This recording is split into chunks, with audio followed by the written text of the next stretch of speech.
Welcome to the Courage Barbell Unlimited podcast with your host, legendary powerlifter and strength athlete, Chad Ikes. For most, the journey of strength starts in the gym, but should inevitably expand through all aspects of life. Join us as we discuss all things strength. Now, here's your host, Chad Ikes. Hey everybody, today we have another special guest. I laugh. I need to figure out more adjectives. To every guest, it's like, they're special, they're great. I don't know what else to say. But what I should have done is, I don't know if I pronounce your last name correctly. I probably should have asked that beforehand. It's okay. But Paul Oneid, is that right? Oneid. I was kind of close. Close. Paul Oneid, who we kind of rubbed circles a little bit here and there. And then finally, I think last year we talked at the Arnold for just a few minutes because we were both busy. And then we talked online once, but this is like probably the second time we've actually got to sit down and talk.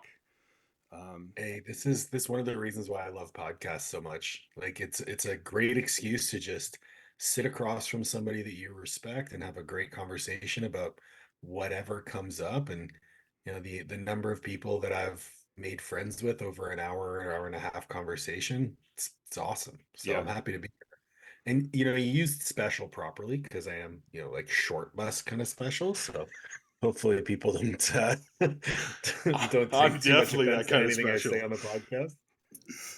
So I don't know a whole lot about your background. Like, I know your businesses and stuff, and I know you were a strength coach, but like, were you doing athletics? How did you get into lifting? I know you power lifted for quite some time, like competition wise.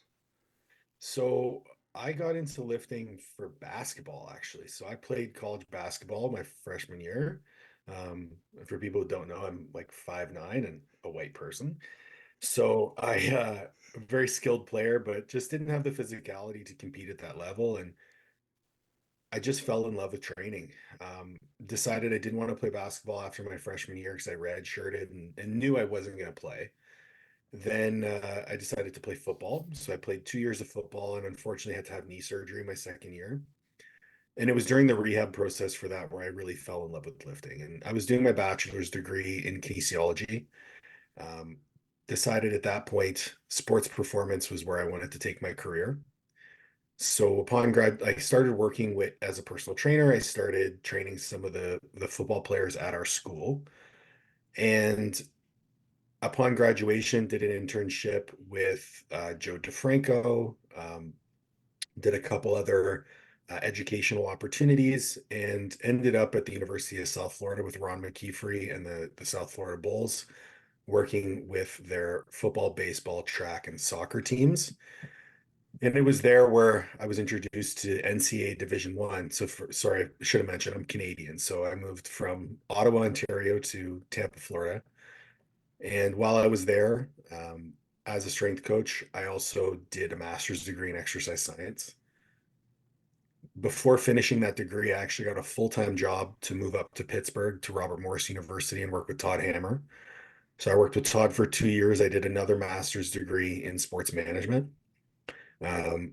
Because I hadn't finished my first degree, when I finished with Todd, I moved back to Florida and worked at the University of Tampa as their associate director while I finished my second master's degree, and then moved up to Canada to Queen's University and was a head strength and conditioning coach for about a year before I decided to change careers.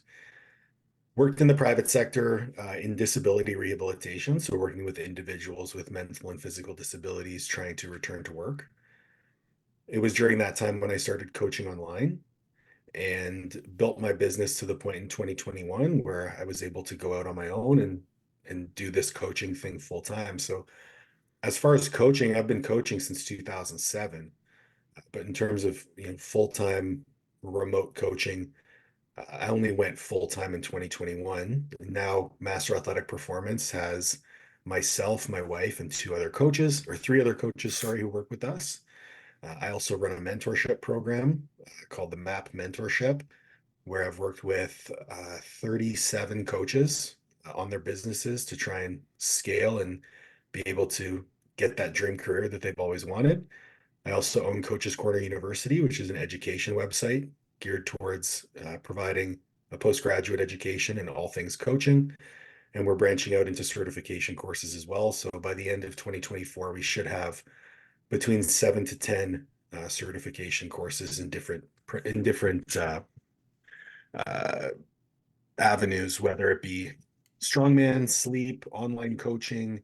Uh, we have one on women's health and performance, and a whole other number of ones in the works, just to try and provide people with what they need for either recertification or just continuing education. As far as competitions, there was at one point a time when I was very strong. Um, Me too. back in around, yeah, back in around 2015, 2016, I was ranked in the top 10 all time at 220 and 242. Um,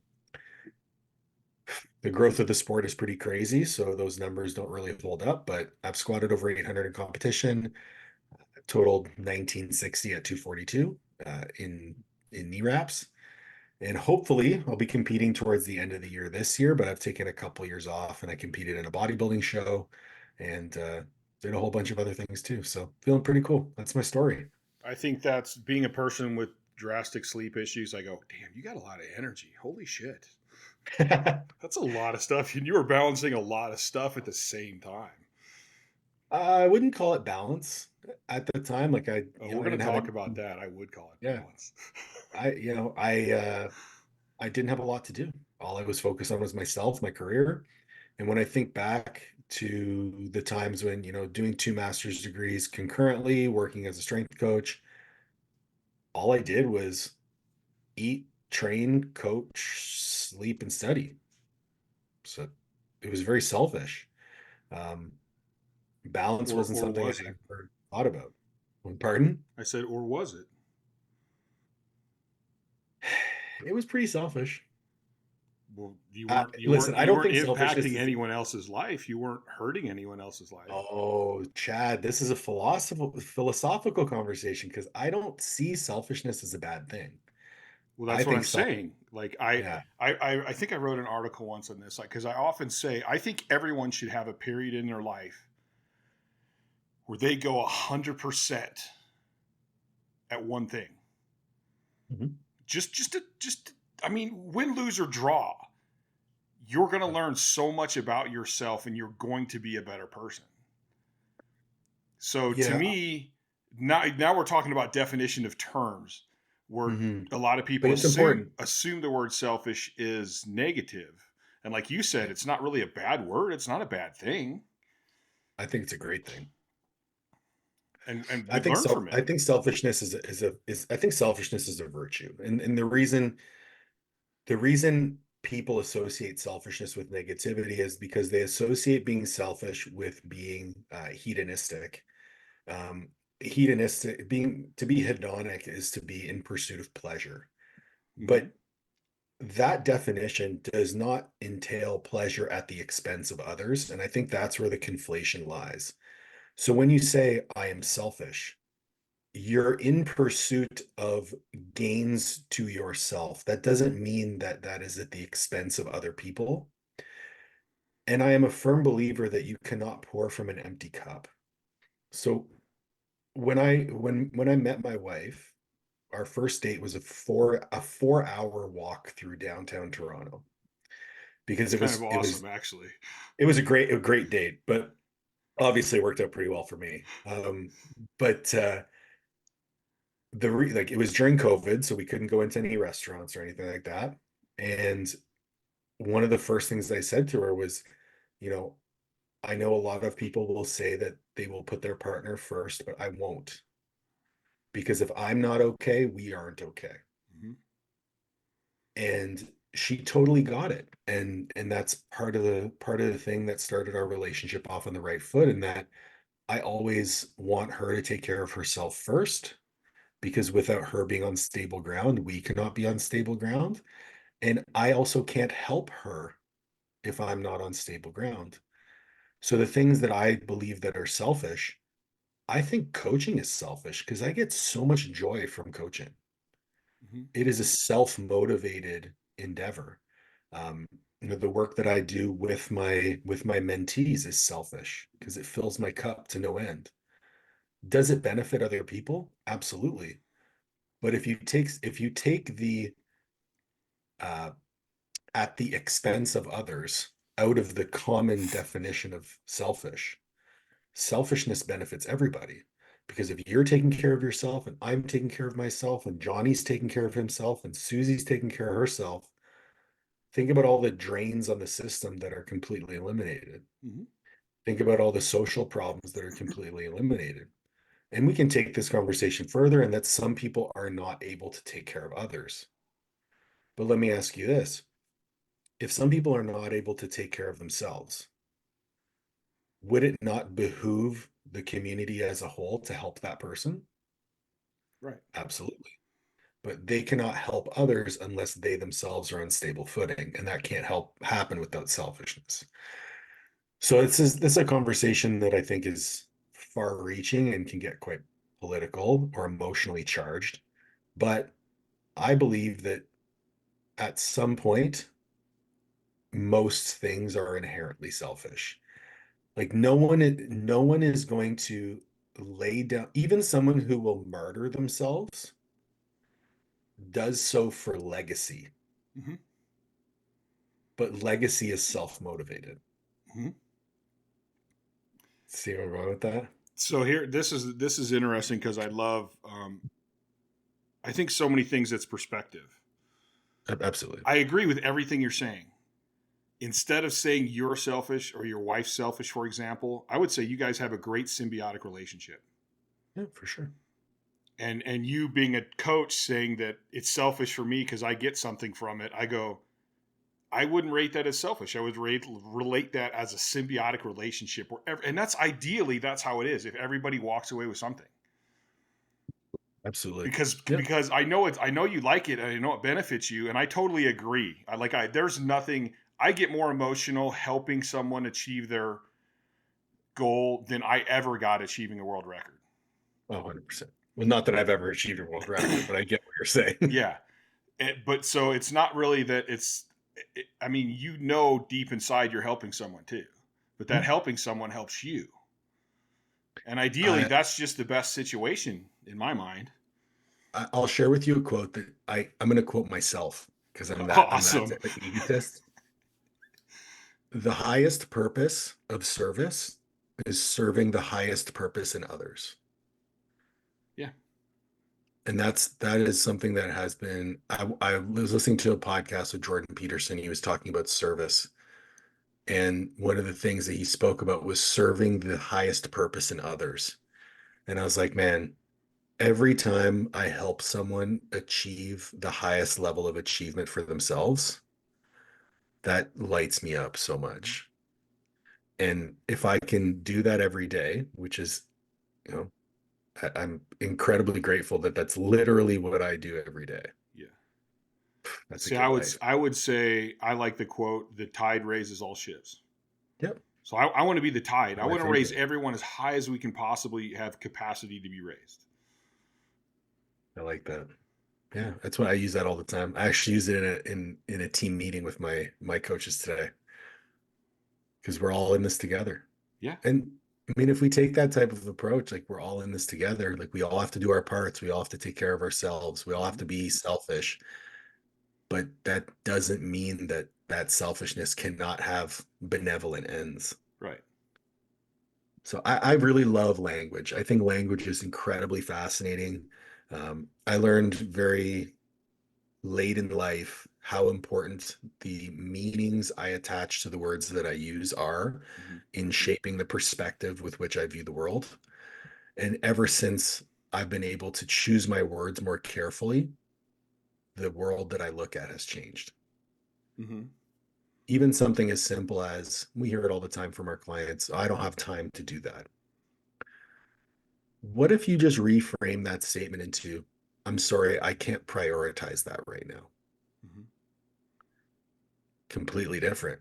Now you are the one in control. You're not the victim, right? Time is not victimizing you. Yes. You are the One person who statement chooses. is on the negative side, and the other statement is on a more positive side. Yeah, and this is where, the post that that you first commented on a few days ago, it, action is something that really, really matters. We can think and we can talk and we can philosophize all we want, but action is what moves the world. Mhm. So we talked about before the podcast started, we talked about the mindset of high achievers and this sort of inability to accept failure and how mental blocks or limiting beliefs can really affect our progress. And I think they affect our progress more so because they show us a world in which we cannot succeed. Mhm. And when we have that sort of viewpoint, action isn't even on the table because we're victims. We are at the mercy of the world around us. But if we can shift our perspective to one that's action oriented, now we can go out, break shit, learn, iterate, go out and try again. And when we're the ones in control, we have that internal locus of control where we control our destiny. That unlocks so much potential in people. And whether it's training, whether it's nutrition, whether it's business, there's parallels to draw across all of these platforms in which you make all the decisions in your life. No one is forcing you to put the spoon to your mouth. No one is forcing you to lift that weight or do that cardio. It's all by your own volition. And I think that I think that travels down through to, like, in training, even the smallest goal. If somebody wants to lose 10 pounds, if they're convinced that it's my genetics or it's this or it's that, or I don't have a coach or I don't have it, you've already set yourself up for failure. And I think in terms of, it's funny because I'm really big on words too. And Mhm. there's like certain words that just have this huge, like virtue. Virtue is a word that I've loved ever since I was a kid. Like, it just has this huge meaning to me. And words can mean so much. And if I look at, in coaching, there's cueing. I can Mhm. tell a person the same thing 10 different ways. They don't get it. And then I hit on the one way and they pick it up like that. Mhm. Like, how you say things is so important. And then even into conversations, there's a lot of times, I know this has happened to me, and I listen in other conversations where people will be saying the same thing, but they might have a different understanding of a particular word. Mhm. And that just messes the whole thing up. Where if they would go, wait a minute, what does that word mean to you? What does it mean to me? Let's come up with a common definition. And now we can easily move forward and probably make a much bigger impact. I think a lot of people shy away from that conversation because they're more concerned with being right than finding the truth. Ah, very true.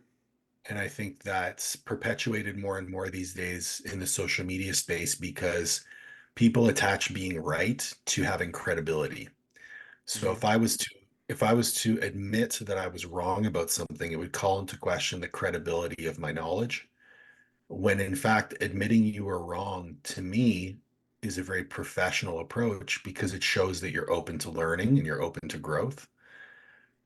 But when, say, for example, you've built your platform on this one thing and all of your business is surrounded by this one thing, and then some study comes out that proves that that one thing is not as valuable as you believe it to be, are you not going to fight tooth and nail to protect what you've built?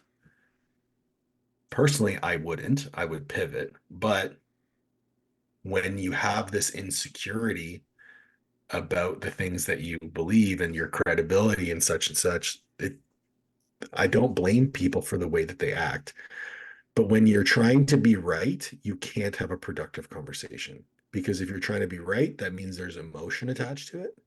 And when there's emotion attached to it, there's no more productivity. It's gotten to the point where if I know that the person across from me having a discussion has an emotional attachment to the outcome of our discussion, I won't even engage. Mm-hmm. No, I think that's really true. I know even in personal relationships, if or romantic relationships, even more, if we're having a discussion, it starts getting very emotional. I'm more apt to go, hey, can we put a pause on this and like wait till we Mhm. can come back with less emotion Mhm. and think about this a little more logical? And I think that I had a funny instance with my mom and my great nieces the other day, because I talked to my mom a lot about all this philosophical stuff that I is rolling I around in love my that. head. And my great nieces are like 2 and 4, and I know they can't understand this, but I thought it was so cool that my mom actually did this. Riley or Emmy comes in and she's like, Riley made me upset and did this and that. And my mom goes, well, hold on. Riley didn't make you upset. Ooh, Riley go did mom. this and you are upset. So Riley was wrong and she'll be punished for that, but you got to take responsibility.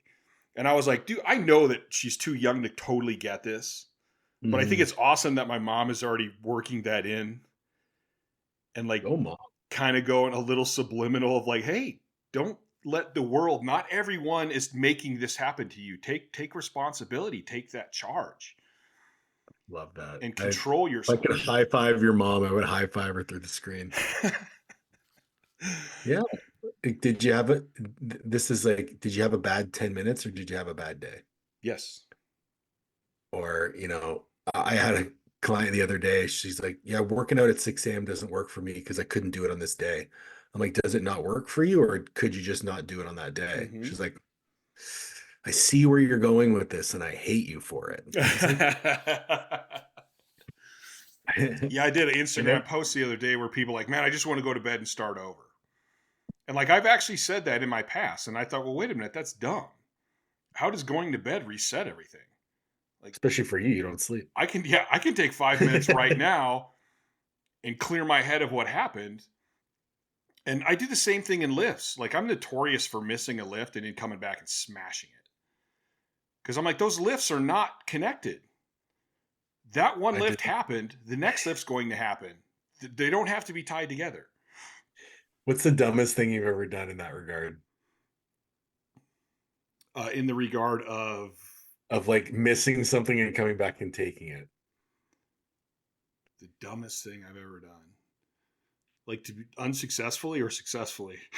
Either or. I remember in one of my first meets, before I really knew what was going on, and this was before my training partner, Scott, that we talked about earlier. This was before I Mhm. even knew him. I had seen him at a meet or two. I warmed up in the back with like 4:05, barely got it. But I was like, well, I'm opening with 4:15. And I'm still going to open with it. I don't care. And of course, I missed it. I look back at that now and go, man, the reason I'm smart is because I've done so many dumb things. Yeah, I But I mean, remember I've had meets where the '07 Arnold, I weighed in light. So when I went to, and I had a torn hamstring. When I went to put my gear on, I'm standing next to Ethan, my training partner. Ethan's talking to Louis Simmons, and I put my briefs on, and Ethan turns around and goes, "How'd you get those on?" I go, "I don't. They just went on." And he's like, "All right, I'll go get the new ones." And I go, "No, I'm not putting on new briefs at the Arnold." yeah. He's like, "Okay." So I do another warm up, and I come back and I put my suit on, and he's still talking to Lou, and he turns around and goes, "All right, I'm getting the new ones." I go, "No, you're not." I go, "I'm not changing here. This is Yeah. it. This is the pinnacle. This is the top." Yeah. And then so I go out and we did I re-tear I re-tore the hamstring on my first attempt, and I missed it because it was I like felt it tear worse, and I went, oh shit, I got to get this. I missed it. So I went ahead and took it on my second, which was like 11:40, I think. And then so my partners are like, what do you want to do on your third? I go, what do you mean? What do I want to do? We're going up. And they're like, are you Obvious. sure? And I go, yeah, it's the Arnold. I don't care. Like we're doing it. And Mhm. I actually ended up hitting 11:73. See, I love that. Do you know Shane Church? I know of him. I don't think we've actually ever met.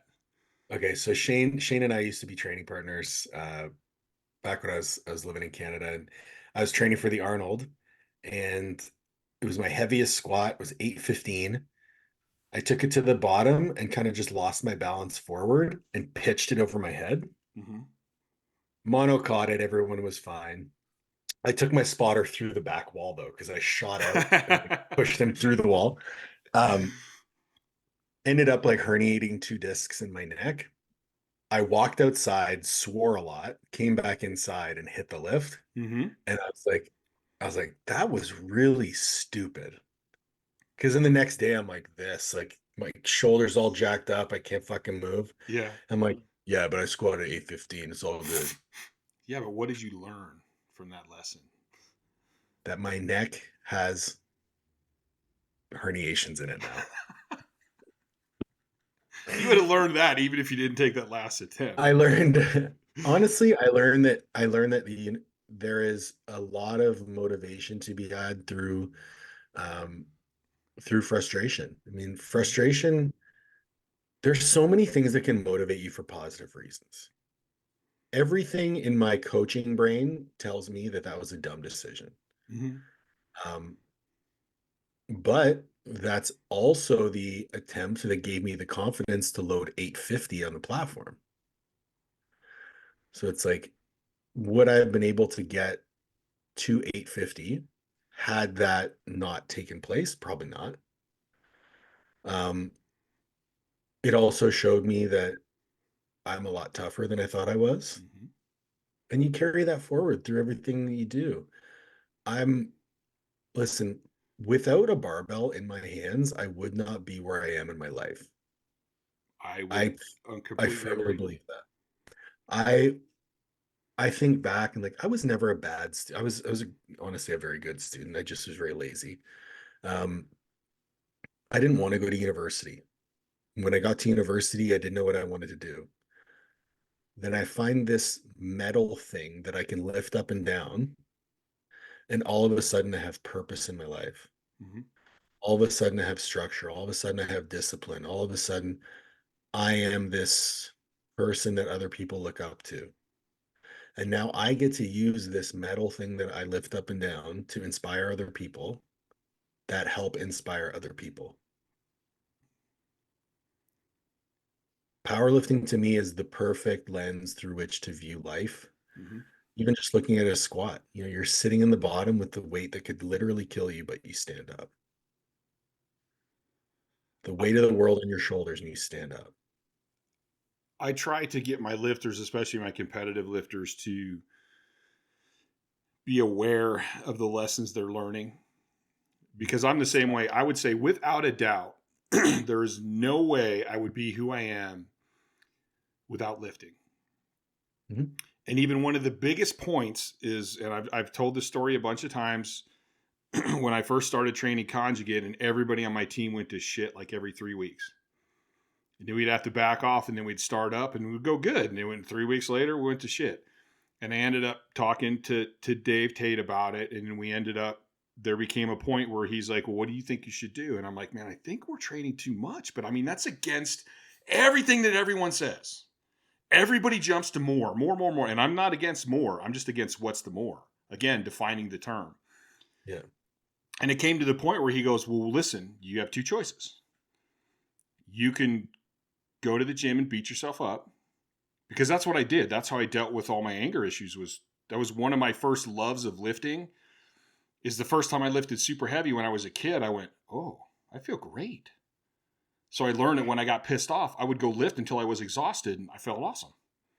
Mm-hmm. But Dave goes, do you want to be one of the best in the world, or do you want to use the gym to deal with your problems?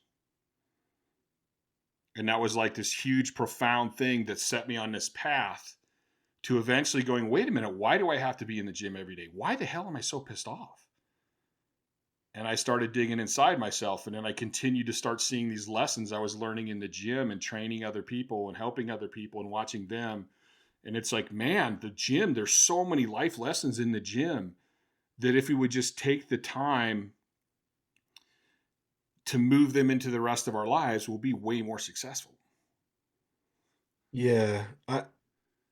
What comes to mind is a conversation that I have with clients is like, do you want to be competitive or do you want to compete? Yeah. Two different things, right? Do you want to just be on the platform competing or do you want to win? And there's a lot of things that pull off from that. I look at the people who are competing at the highest level, and there are some that you can tell just have a chip on their shoulder. Mm-hmm. And there are some that you can tell genuinely just love competing. What you do to win matters a lot in the long term. What I mean by that is I'm going to win at all costs. I'm going to eat more food, take more drugs, abuse myself more, and go down this, honestly, this negative spiral of insecurity associated with winning. Or you can look at it as I'm going to use this as a vehicle to better myself as a human, which leads you to that long game of a little less, a little more moderate, slower progress. But the chances are that person who took the slow road is probably going to be in the game a lot longer than the person who took the angry, insecure road. So at the end of the day, even if you would have asked yourself, do I want to deal with my anger or do I want to be the best in the world? Even if your answer was, I want to be the best in the world, taking the slow road was probably the right answer. No, that's what I'm saying. That me Yeah, like, but saying, even, sorry, even if you would have taken, even if you would have said, like, I want to use it to deal with my anger, you probably still would have been better off taking the slow road because you'd be able to use it to deal with your anger more than if you burned out really quickly. if I would have used it to deal with my anger, I still would have been good. I think no matter what, I had made up my mind I was going to be good. But I would have burned myself out, probably might have killed myself, or I would be one of the lifters who, at my age, are having hip replacements and their shoulders are screwed up. And I didn't. I took the chance of like, listen, I have to learn how to deal with my anger other ways. I need to go to the root of the problem of that, and then I need to use my brain and not my emotions to get to the level I want. Where now I'm 52, and other than a back issue, I'm healing up now, which was not from lifting, but from job and lack of sleep. I have no shoulder problems. I have no knee problems. I have no hip problems. I can go ride my BMX bike for as long as I want. Like I'm healthy. I was at the top and I'm healthy. It's pretty cool. I was forced to deal with my motivations behind lifting through injury. I had a second knee surgery in 2015, and I had to deal with the fact that I couldn't use training to deal with my emotions anymore. Mm-hmm. I had to find something else. And in the similar vein to you, like I started going to therapy. I was like, I need to figure out why I have these issues that I have, why I'm, taking the actions that I'm taking, why am I engaging in the practices that I'm engaging in, why am I choosing the partners that I'm choosing, why am I choosing to deal with the career path that I've chosen. Again, like having lifting taken away from me was the catalyst for a lot of personal growth, but it's still lifting led to that personal growth. Yeah, that's what I'm saying. The lessons in the gym transfer so well into life that I will lift for the rest of my life. I have no doubt. The day before I die, I'll probably be in the gym because I love it. I One thing, love the lessons that I get from it. I love at this point in my life, I really like looking back on my career because not to reminisce or nothing, but I do have a bunch of funny stories. for But sure. I love looking back and seeing how I changed. And I love looking back to see how I could be a better coach for other people. Like, what mistakes did I make? How could I have got to that quicker? You know, those kind of things. But I like looking back, and because even looking back now, I'll go, oh, I never noticed that I learned that lesson there, and it changed me, but I didn't really totally realize what was going on. So it's fun to look back at that and see that change. And to me, that's the whole thing anyway, because the more I get into this, the more, as I'm kind of a fan of quantum physics. I can't do the math. The math just blows my mind. But theoretical quantum physics fascinates me. And the more I get into this, the more we're all connected. Everything's connected. Like For you sure. can't strip one thing out. I can't go, this is my work, this is my work, this is my lifting. Bullshit, they affect each other. Like the fact that you think you can do that is just not realistic. I fought that for so long. I fought that tooth and nail for so long. And I remember actually having this conversation with Todd about it. I was like, he's like, hey man, you're not going to be able to do what you're doing forever. I'm like, no, man, I'm great at compartmentalizing. I study when I need to study. I train when I need to train. I coach when I need to coach. He's like, you can do that now, maybe. But when other things start getting layered on your plate, it's going to be really tough. Yeah, whatever, old man. And then here I am realizing that no, your life isn't built in silos. It's an ecosystem, Mm-hmm. and everything feeds into itself. Like I know that, when my lifting's going really well, my business is going to go really well, and my personal life is going to go really well. And, but if I'm having issues in work, I'm not going to be able to push my training as hard because mentally my mind's going to be in my work. And I think you get better at flipping switches as you get older and like tuning into what you're doing and being present in what you're doing. And that does help. But cumulative stress is cumulative stress. Physical or mental, it affects the body the same way. Stress. It's all cortisol. So to believe that you can, truly compartmentalize things is just a bit naive.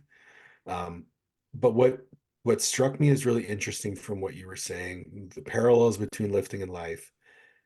One of the reasons why I think I've been successful in business to this point, and I'm still trying to achieve more success, whatever that means to me, and we can talk about that or we can not. But anyway, um, is I just apply the same work ethic to my business as I did to my lifting. And I think that's where people miss the mark. They think that business is some, incredibly complex thing, but all it is a set of inputs and outputs, just like training. Training, you have your sub-maximal effort, you have your max effort, you have your nutrition, you have your sleep, you have your stress management, you have your recovery modalities. Those are your inputs, the output, your total goes up. Mm-hmm. Well, in business, you have service delivery, efficiencies, marketing, you have time management, you have follow-ups and engagements. All those things are just inputs. The output is impact and finances. So why can't we just apply the same mentality of I'm going to do everything that I can do to build this thing forward? I speak to so many people who are like, I can eat 6 meals a day every day. I can get the same amount of sleep. I can do all this.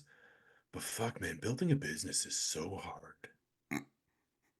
Like, is it really? Yeah. How is it any different? How is it any different? And to be fair, a lot of the tasks associated with business might not be things that you love doing. Personally, I don't love doing my taxes.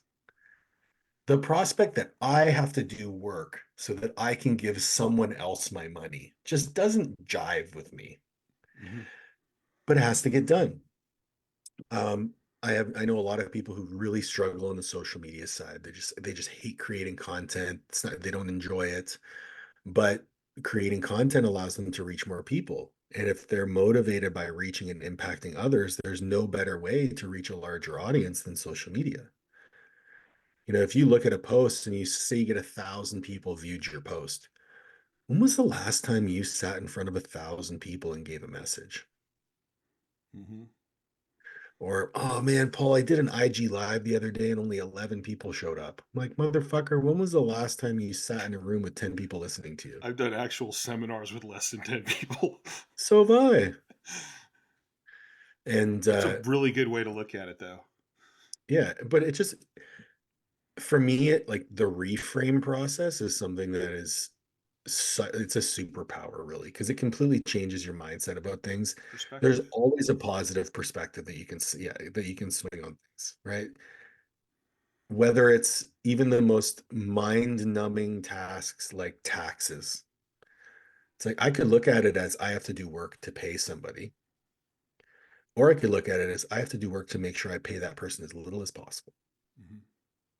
That's how I choose to Well, I look at think it. take it back. So, Yeah, sure. in training, there's a lot of stuff in training I don't like. Like I'm super flexible, but I don't really like stretching. It kind of bores the hell out of me. It always feels great afterwards, but when I'm doing it, I'm like, this is uncomfortable. This sucks. I But hate stretching. I'm doing it for a reason. Yeah. I don't really especially when I first started doing GPP sessions or like recovery sessions, I absolutely hated it. Like I only did it because that way it got me in the gym to help deal with my mental shit. Mm-hmm. You know, like when I was 385, 390, I hated eating. Literally hated eating. I hated eating a bag of M&Ms. Like I was eating so much I hated it. So you go through my whole lifting career and the stuff that I loved, which was lifting really insanely heavy, Mm-hmm. it didn't happen all that often. I did a lot more shit that I didn't like. Of course he did. So now move forward to Chad goes, man, I'd like to have a podcast. I think that would be fun to do. I'm horrible at tech stuff. I'm horrible at it. It like I don't know how I managed to teach myself, but it's the attitude. I go, you know Mm-hmm. what? Somebody else figured it out. Well, I can figure it out too. You know, and so I start working on it. And yeah, there's times that get frustrating, and I use those to go, ooh, Chad, this is a good time to work on controlling your emotions. Can you stay Yep. focused and calm? Because you know if you get frustrated, it's only going to get harder. One time I had a friend who was working on a pipeline, and we were talking at the gym, and he's like, you know what? He goes, today, like I had this last bolt. And he's like, it would not thread on. And he goes, I'm getting more pissed, and it won't thread on. And finally I went, that's it. I'm taking a break. He goes, I went, sat. He goes, we're out in the desert. I just sat on my tailgate and watched the desert and had a drink and came back. That thing screwed right on. Mm-hmm. And I go, yeah, there was nothing wrong with it the whole time. The reason it didn't work was because you were frustrated in your attitude. But you were Okay. smart enough to come back and change it. That's a perfect story for something that I wanted to run by you. So I made a story post a couple days ago about being overwhelmed. Mm-hmm. And being overwhelmed is something that I can empathize with, because when you have a lot of people's expectations on you, and then you couple that with the expectations you hold for yourself, it's a very heavy burden to hold. Mm-hmm. I personally feel like overwhelm comes from resistance more than anything. So you have these expectations placed upon you, and I'd love to talk to you about expectations a little bit, but you have these expectations placed upon you. Then you have the things that you'd also like to accomplish for yourself. And you feel like this massive weight is on you, but and you're trying to push this away. You're like, I don't want this. I don't want this. And that's when you feel overwhelmed because you can't push it away. Whereas when I'm coaching someone through that sort of emotional roller coaster, I coach them through acceptance. Because if you're overwhelmed, you're a victim. There's an external locus of control. You are being acted upon by the universe. You're trying to push the universe away, but the universe is always going to win. Mm-hmm. You're just pushing, pushing, pushing. You're overwhelmed. As soon as you switch to an attitude of acceptance, you're like, okay, I have to do all of these things. Am I able to do all of these things? Yes or no? Am I willing to do all of these things? And do I want to do all these things? And those don't always align.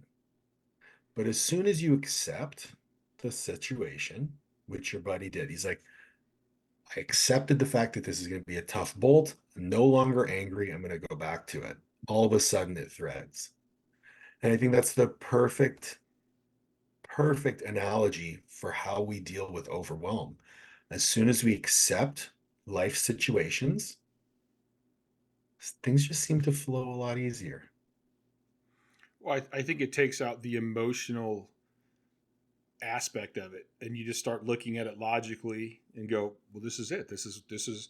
And I could say the same thing with my depression and my sleep issues. I could have went, "Well, I can't sleep. I'll never be great at this sport." I could have Mm-hmm. let my emotions take over, and I went, "Nope. It just means I have to go about it differently. Yep. Doesn't mean I can't get there." And honestly, if you believe in manifestation, and you actually learn what manifestation is. There's so many misconceptions of it. Of course. There's a part where it's like, stop wanting it to happen now. Believe that it will happen, and it'll happen in its time. But you got to keep working towards it. You got to believe that you have it. Not that you're going to get it. You got to believe that you have it. And just keep going forward. That's where I'm lost in the manifestation as people normally talk about it. Like, I made a longer form YouTube video on it. It should be out probably today.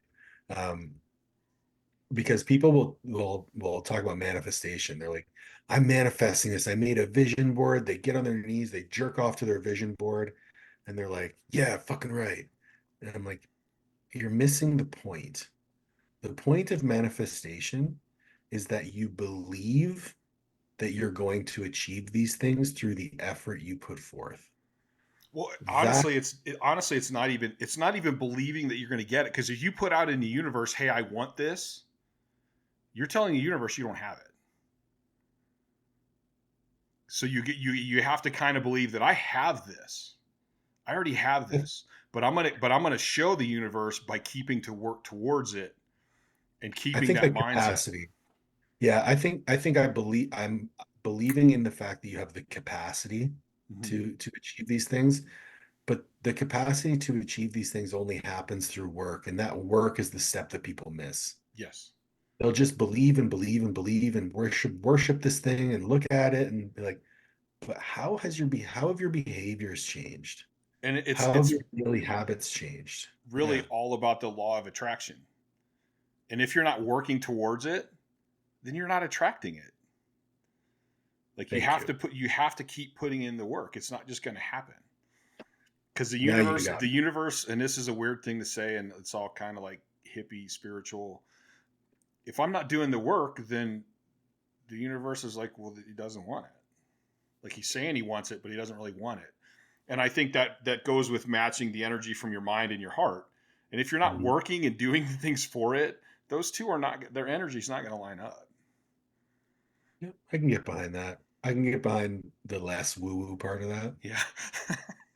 But no, I totally get what you're saying. And I think a lot of what we do as coaches is just unlocking that belief in people and showing them a route of work that will lead them to where they want to go. Mm-hmm. So I think a lot of what people look for from a coach is, this might sound weird, but like permission to be great. That's an interesting topic, because I think there's a lot of people that are afraid to succeed. Oh, I think most people are afraid to succeed. I think most people are afraid to succeed. I think most people are afraid to pursue greatness. Mm-hmm. I think most people look at greatness through a very narrow lens. I think greatness as a whole. Okay, let's talk about balance here. Okay, so balance to me doesn't exist in the acute, like in the zoomed in world. Balance does not exist. But if we're talking about greatness and we look at greatness through the lens of self-mastery and living a full and great life does require balance, because you cannot live a full life if you don't pour into many, many areas. The issue is you cannot pour into all of those areas all the time. So there has to be periods of unbalance where you focus on different aspects of your life, as you mentioned earlier, going all in on something. Mm-hmm. But over the course of the seasons of your life, you must invest in all things. So to live a full and balanced life, I absolutely believe that you can do that. But within each season, there is an imbalance that gets created, because each season requires priorities, and priorities cannot be in balance, because some things have to be prioritized over others. You have to say yes to some stuff. You have to say no to others. So, this period of our lives, me and my wife are going all in on our personal, like she's going for her IFBB Pro card and we're building our business. We're all in on that, to the point where we literally left our home to move somewhere where all we have to focus on is that. That's awesome. I'm not being a great son right now. I'm not being a great brother. I'm not being a great uncle. Really? I would say I you don't think are. uh, I don't call them enough. But Yeah, but in you're the leading time by example. You're showing them a way I of, am, like, we have this, and, you're and fucking sometimes it's ruining my different. story. Um, to some degree, I do agree that I'm not necessarily being a bad uncle, or a bad brother, but I'm not present with them. I'm not all in on my family right now. I'm all in on my work and my wife's pursuits and my own pursuits. But there was a season prior to us moving where I was going to hockey games every Sunday. We were having family dinners every Saturday or Sunday. I was going to hockey practice, and I was Uncle Paul, and I was all in on being Uncle Paul. And different ages and stages of life, different seasons of life demand different prioritizations. So when I look at being a great person, that requires balance. But pursuing greatness in all areas requires you to be unbalanced during periods of time. And when you look at the pressure that you try to put on yourself to be balanced is going to drive you fucking nuts. Not me. Oh man. When I think about, listen, when I think about the amount of expectations people feel from others, it makes me feel really sorry for them. I But that's their own issue because they're feeling it. They don't have to feel it. They don't have to, but they do. Mm-hmm. And trying to get people out of that mindset. And this is why I wanted to talk about expectations, because I think expectations we can talk about in the sense of like lifters lifting for the gram, because the expectation is that the gram wants to see them lifting heavy weights. Yes. So they test themselves all the time because that expectation is there. Or you engaging in certain practices because your social groups expect you to do these things, Mm-hmm. or you doing certain things because your partner expects you to do those things. Part of my personal development, my growth, my journey in mental health, I have relinquished all expectations from my life to the point where I don't even expect that my wife's going to wake up and love me tomorrow, because when she does, I'm pleasantly surprised. Mm-hmm. But that doesn't mean that I stop acting in a way that would lead to her loving me tomorrow. And that doesn't mean that I stop acting in a way where I'm pursuing my own level of greatness. I just choose not to entertain the expectations of others. And I also believe that I can't hold others to the same level of expectation that I hold myself to, because I've just been perpetually disappointed. And as a business owner, if as a business owner and you're outsourcing stuff, get ready to be disappointed every day, Mm-hmm. because no one will value what you value in your business and your business's growth the same level as you do. And if you expect them to, it's just not going to work.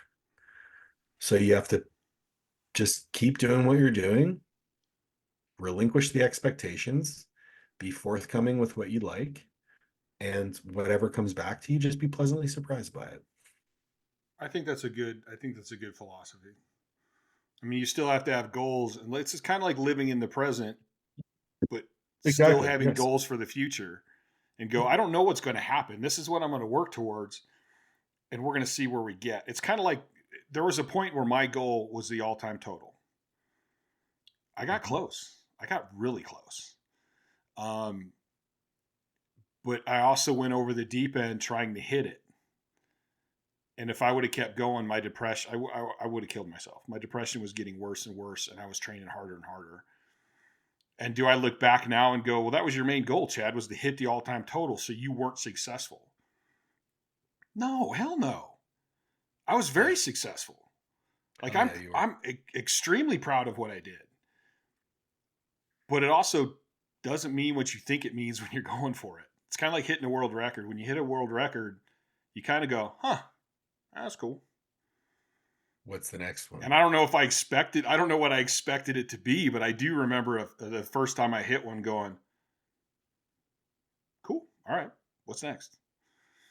Didn't Donnie Thompson write an article or like put out a video? It was like no one gives a shit about your squat or something like Yeah, I that. think he did. Yeah, there's something along those lines, but I remember reading it and being like, you know what? No one gives a shit about my lifting except me. And that's really cool. I mean, people Because like it and take it, but quite honestly, I mean, even with me, there's very few in powerlifting of people that I didn't really like. But there's been a couple of people that were kind of heroes of mine, and I met him, and I'm like, wow, what an ass. I really don't give two shits how strong he is. He's still an ass. I'm the same way. So I'm like, I don't even want to talk to him. I've actually walked away from people that I was like huge fans of because once I got to know him, I'm like, yeah, I could care less about you. Like, I'll I give will you say credit I've for been being that strong, but you're a horrible person. And to me, being a good person is way above anything you can lift. way above. I will say though, I agree with you 100%, and I've had the same experiences, but I will say that the majority of the time people are way cooler than I thought they would be. Yes, I would. That's what I would say. There's only a few that were like that. Yeah. On the whole, like the first time I met Ed Cohn, like he was so Oh, cool, and I was like, oh my just the god, like this beauty. guy's awesome. Yeah, And he even gave at me his that point, phone I'm like, number. I really don't even care what he lifts anymore because he's such a cool dude. Yeah. I had Ed on the on my podcast, and the one thing I asked him I was like, how come the majority of people who used to compete at a high level tend to talk a lot of shit about the sport, but you have never stopped trying to be a positive ambassador for it? And he Never. said something that will just stick with me. He said, I'm just being a good person. Yep. And I was like, it really is that simple, eh? He's like, yeah, man, Mm-hmm. just be a good person. Okay, I can do that. It was funny because back in the day when I was competing, it was like there was this big conflict between single ply and multiply. And I'm like, well, this guy's the best in the world, and he doesn't give two shits. He can respect that. Hey, you're wearing more gear. You're probably going to lift a little more. Like, whatever, it's cool. He goes, and I think he understood the complexities of raw, single ply, and multiply. There's different challenges in each one of those, and they're all impressive. Like, why do we Oh, have for to sure. separate it? So hold on, I want to read this definition of this. I just looked this up on Oxford Language, and it's the definition of balanced: keeping or Okay. showing a balance, arranging in good proportions. So I've always thought of this as one of those things, and I think I've had discussions on multiple podcasts about balance. Because first of all, I think most people that say they don't like balance, and I'm talking generally, Yeah. they're trying to justify their feelings. Mhm. They don't want to put a lot of time in other parts of their life. They want to put all their time in lifting. And I've had discussions with some of the top lifters in the world, and they're like, "You can't have balance." I go, "Well, wouldn't your lifting have been better if you balanced your relationship a little bit? Wouldn't your lifting have been better if the rest of your life was better? Wouldn't you have lifted longer and been healthier?" So I see balance as just as scales. So you have two scales. Now these scales can be equally balanced or they can be balanced off tilt. But if one scale hits the table or flies off the table, then you're screwed. I personally knock the scale off the table onto the floor and everywhere else. If I would have kept at least some balance, I would have been better off. And So as your you're, life yeah. goes, this balance is going to change, but it's always balanced. You're not letting a scale tip over. You're not letting one side of the scale drop to the ground. So See, I my can get question behind that. is, I can get behind that. everybody talks about balance. I go, well, do you think the guy, I mean, what is balanced in? Do you think the guy that works 40 hours a week, stops by the bar, has a couple beers, then goes home and helps his kid do homework, drinks some more beers, watch TV, then goes to bed and gets up and does it all over again? Do you think he has balance in his life? I don't think so. That's not balance to me. I thought you were gonna say goes to the bar, drinks some beers, comes home and beats up his kid. That's where I thought you were gonna go with that. I was like, oh, this is dark. No, because like people talk about balance, and it's like, well, what is balance then? No one defines what balance is. Well, the individual defines what balance is for them, and I think balance. I actually do like your definition of balance because it does play well into mine in that the nothing is ever equal, but nothing touches the floor, Yes. which is I can totally get behind that because even right now, I said I'm not being the best brother and uncle. I'm still not ignoring them. Yeah. You know what I mean?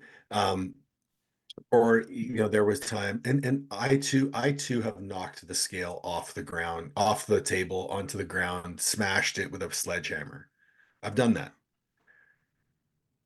Now, to me, when I think I like using the definition of balance being equal because I think it's something a lot easier for people to conceptualize, and then using time scale as a means to zoom out. Mm-hmm. And when you look at something being off balance over the long term, it equals out.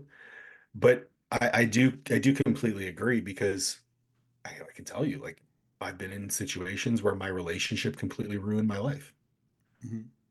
And And then I said, how could you possibly think that your training is at its best "No, when listen, I'm not going to be training your at my heart's best crushing and you're depressed? when it's 2 in the morning and I'm squatting crying. Like Yeah. I'm not gonna be doing my best work here." Mm-hmm. And like That said, even I with did a your, PR at that meet though. I keep zooming back on your definition with your nephews because I go, well, wait a minute. Do you want to teach your nephews that you always spend time with them and you never push the limits of something else? No, I totally agree with you. Yeah, So because there is balance. It's just in a bigger scale, or my definition of.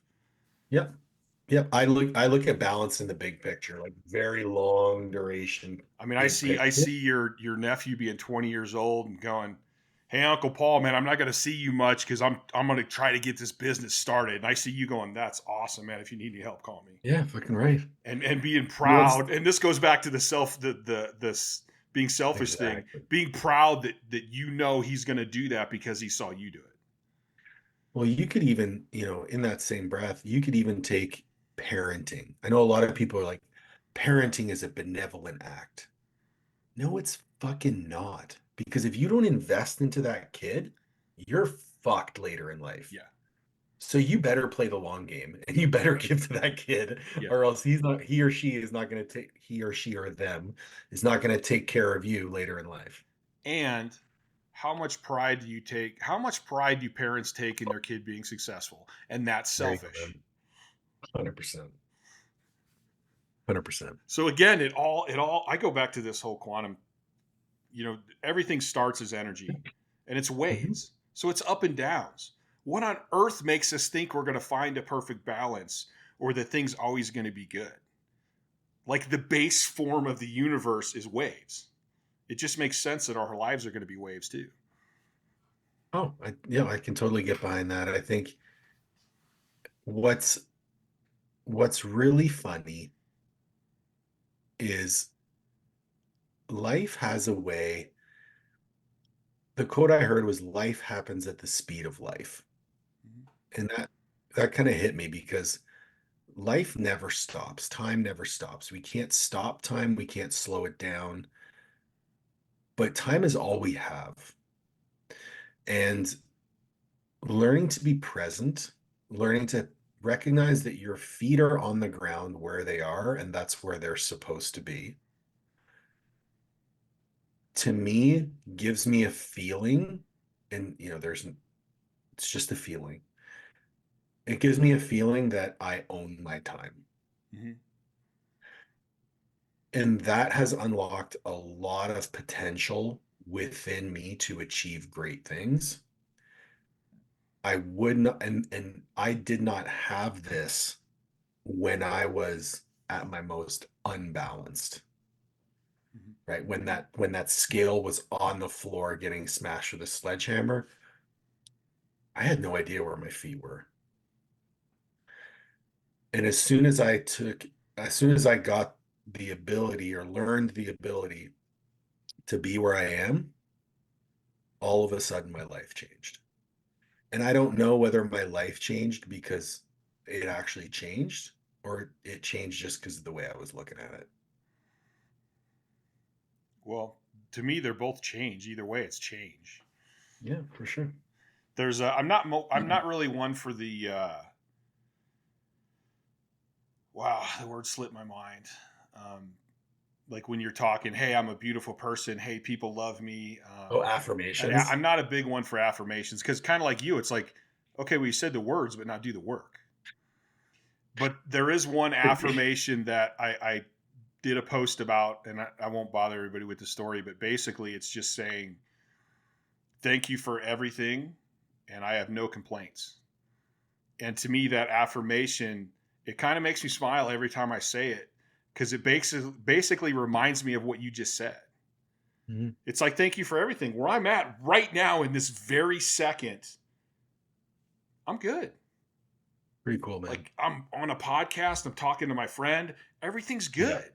And then the second part of that affirmation is I have no complaints, which to me that tells me anything that I did want right now, it's going to come to me in the future. I'm going to work for it. Like it's going to come. I'm not worried about it coming. It will come. It just comes when it comes, which reaffirms me back to this present position. You know, just live now, do the work now, and it'll work out. Yeah, for sure. It's talked about a lot of things in this podcast.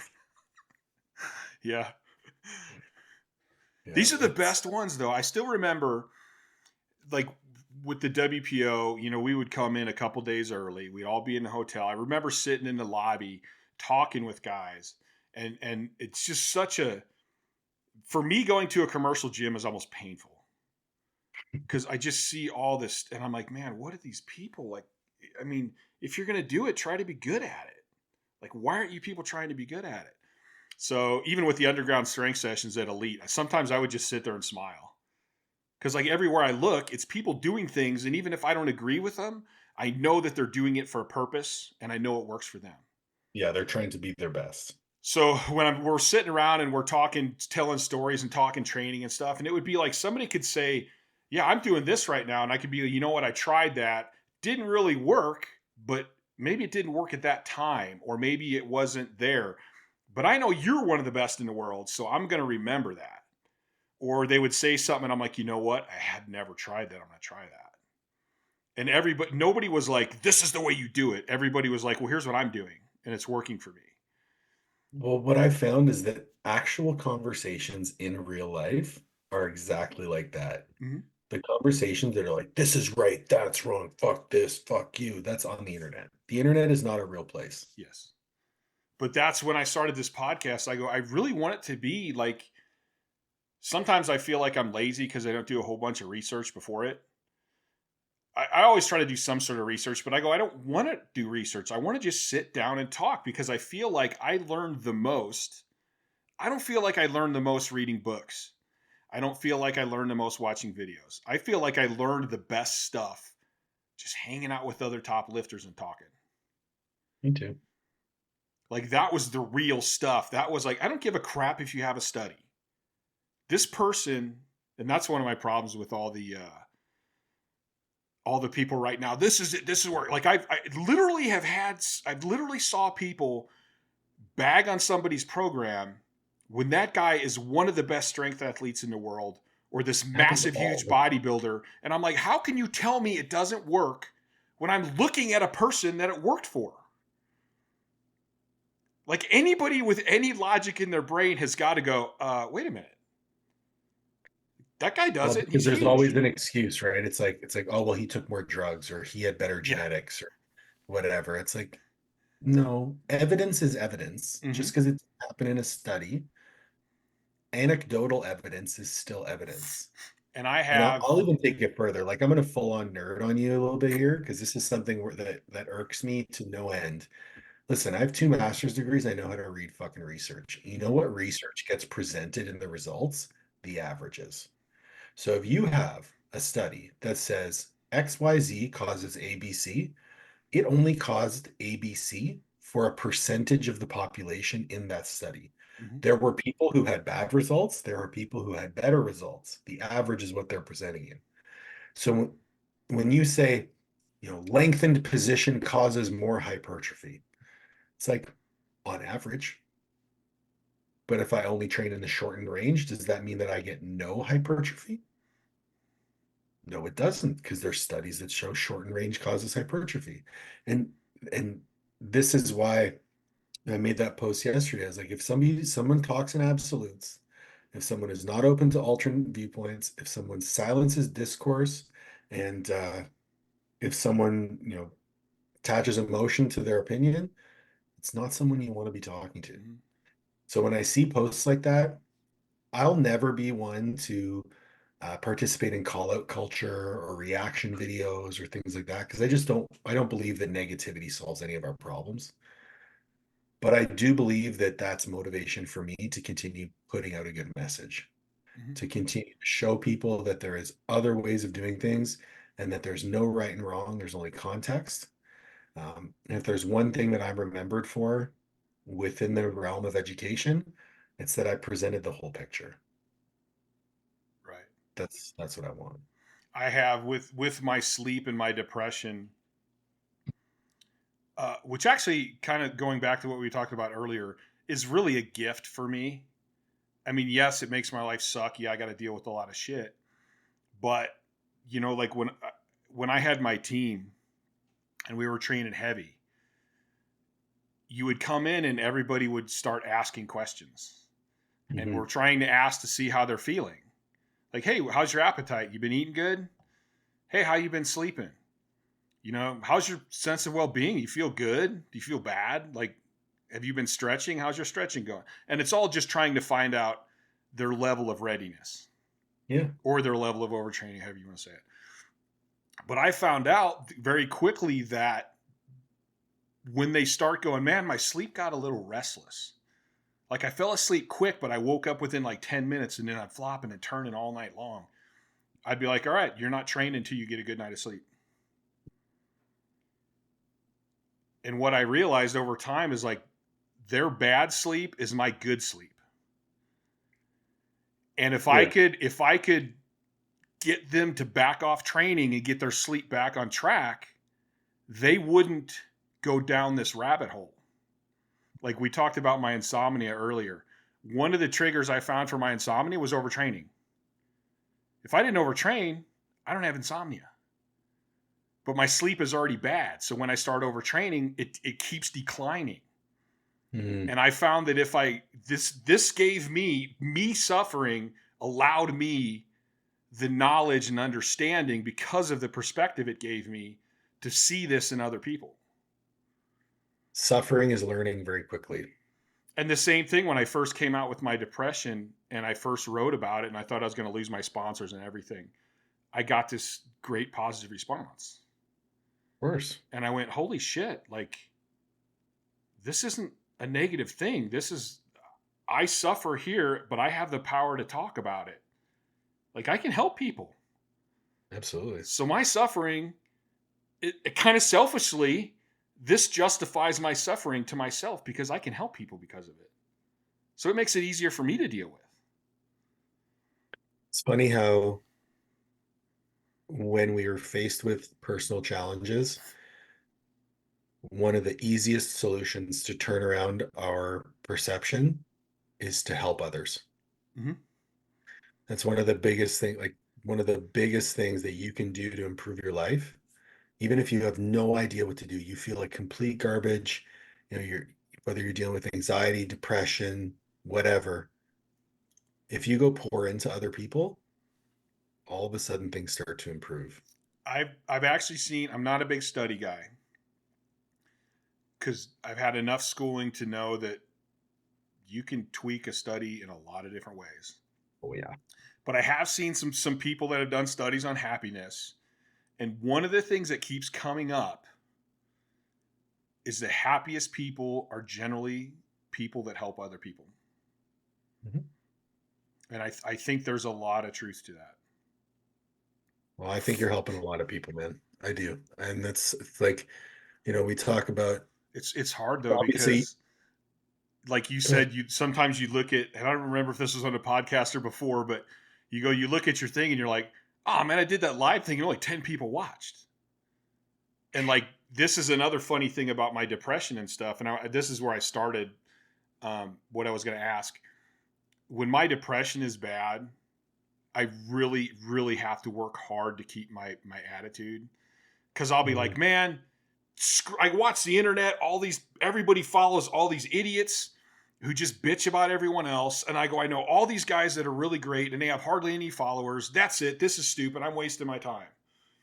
But then I get a better night of sleep and I'm able to get past that emotion on. I'm like, no, but you're still helping people. And it's a struggle and it's not enough. And I don't think it'll ever be enough for me. Like, I'm always going to want to reach more people. That's just who Well, I am. I It's think the it's a same thing. You phenomenal break a world motivator. record and people are like, "Aren't you happy?" And I'm like, "No, because I know I can do more." Like, it's all about what I think I can do. It's not about a record. Listen, I've been following you for a very long time. Like I'm not much younger than you, but I'm younger than you to the point where like you were achieving things before I was. So I followed you on Elite, followed your writing, read your articles, saw the training. I think was it the 2014 Arnold that you had the world record or no? No, I think it was way earlier than that. I think it was like '07 or '08. Oh, seven. Okay. Well, I remember seeing you compete, and then I started reading the articles that you were writing about your depression, the insomnia, and even though they were challenging articles to read from the perspective of I could tell that you were suffering, Mm-hmm. they were always written from the perspective of I could tell that you were just a good person. And I think that more than anything, if that I'm not going to put words in your mouth, but I feel like if you're remembered for anything, it's for being a good person more than it is lifting over 1,000 pounds. Which I would rather have.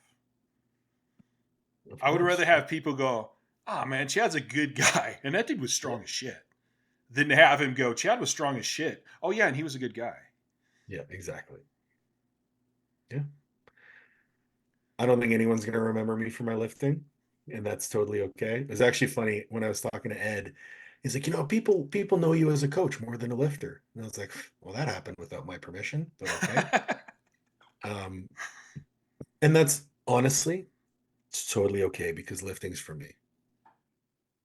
I'm not I lifting for wrote, and speak friends. because I'm you're not. Canadian. Um, there was a Canadian guy who eventually beat all of my drug free world records. And I took the drug free world records like through the roof. Because I actually went 24 something lifetime clean, but I think my best official, I did that in a non tested meet. My best official was like 23 something, totally clean. And there was a guy from Canada who beat my records, and Single ply? nobody, no, that was double, and nobody said anything about it. So I actually wrote an article on Elite, like congratulating this guy. What's his name? I can't even remember. I'd have to try to look up the records. Hmm. And people were like amazed that I wrote that letter. And I go, no, it's like, I love powerlifting. And if you love a sport, you want your records to be broken. It's Absolutely. exciting. It's good for the sport. And I go and I go, I know I took the records from like an 800-pound squat to like well over 1,000 drug free. I go, so I made those records legit. And this guy just beat him. That's awesome. That's great. He deserves like some freaking, hey, kudos to you, man. Yeah. And I was surprised that people were surprised about that. Ego is a funny thing, man. I mean, what do you? I love the sport. I love the sport over like what I did. Like, I want people to beat my records. I beat somebody's record and it was cool. I remember when I out totaled Kazmaier and I'm like, holy shit, I just out totaled a guy I've been looking up to most of my life. Fuck, man. I wanted the squat that I was going for was going to beat Kirk. And I was like, Captain Kirk Kowalski. yeah, I was like, if I squat 832, I squat more than Kirk Kowalski. Mm-hmm. And then I tore my hamstring. But even to be in there, to be on that platform and to be going for that, Oh yeah. and especially to be like, that's a I'm going to do it again. I'm telling you right now, I'm going to do it again. great experience. Why would I want someone else not to have that experience? Yeah. I'm not dead yet, Chad. I'm not dead yet. How old are you now? 36. Oh, you still got time. Yeah. Are you I got Danny healthy? Lamartina on my side. Good. Yeah, she's good about fixing and knowing all that stuff. See, that's an interesting thing too, because when you worked with disabled people, Mm-hmm. I didn't get my degree in physical therapy, but I worked in physical therapy for a long time. Mm-hmm. And it's interesting when I got into powerlifting, some of the things that I carried over. And I think that is what helped me get through all of it with so few injuries. I mean, basically, I got a lot of torn muscles, never torn a ligament, never torn a tendon, have no joint issues. The last time I had an MRI on my hip, the doctor asked if he could keep the MRI, and I go, yeah, I don't care, but why? He's like, because you squat like 1,200 pounds and you have the hips of a 20-year-old. He goes, all my clients that go, I can't lift. He goes, I want to show them this and tell them if they do it right, they can. But I think I had a lot of carryover from working with patients and even into coaching. It was funny. My brother's a horse trainer. Mm-hmm. And I've actually went with him to work with some horses before and to work with riders and stuff. And I'm like, man, like he does so much stuff similar to what I do. And it was really weird. But then it kind of makes sense. And I go, I was really good at motivating patients. Like I had a reputation for, if they had patients that had given up and didn't want to do anything, I would be the only one in the building that could get them up and exercise. And so I think there was a transfer into coaching to like, maybe I have an innate ability to see those things or something. And do you think that you working with disabled people kind of gave you a new perspective, even when you came back to training athletes and stuff? So what I gained from working in disability rehab was more so on the communication side and the soft skills side, because I wasn't actually the one doing the rehab. I was more of a coordinator. So I would coordinate treatment plans, but on the side of coaching people through barriers and communicating with them in a way they could understand. You go from motherfucking a kid in the weight room to trying to convince a woman that it's okay for her to go outside, Mm-hmm.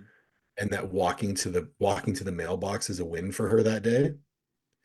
It's two completely different populations. And I was very lucky to get a lot of continuing education through the company that I worked for, to the point where I felt like communication and empathy were a big area of weakness. And because of my work with that population, it's now a very big strength of mine. Mm-hmm. Um, so I think that's what I gained more than anything than, the training related stuff for sure.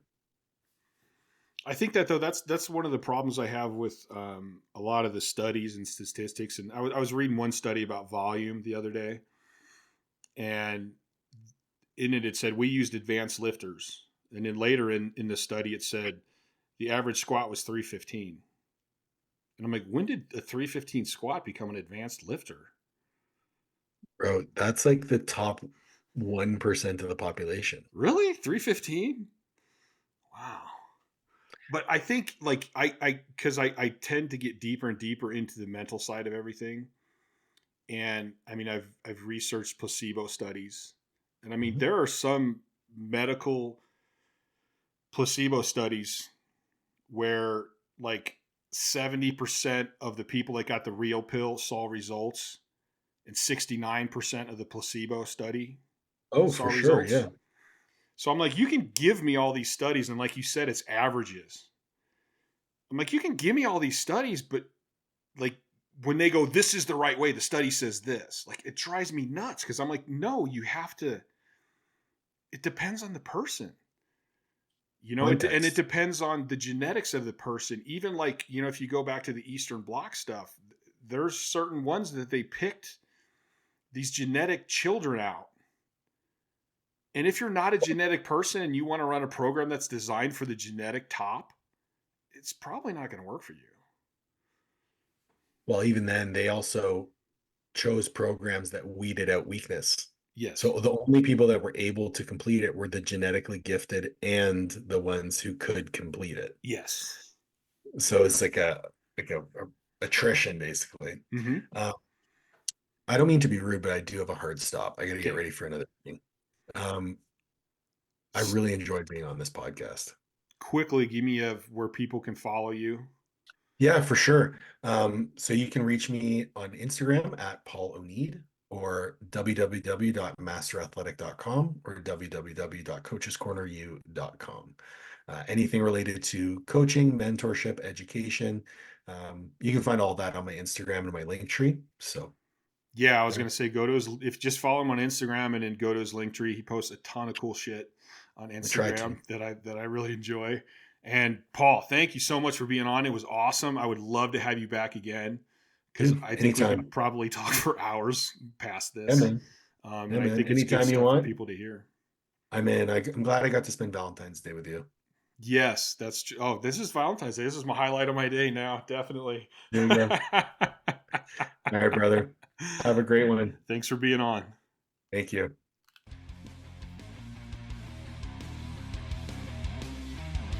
Thanks for listening to the Courage Barbell Unlimited podcast. For more information, please visit couragebarbell.com. Until next time.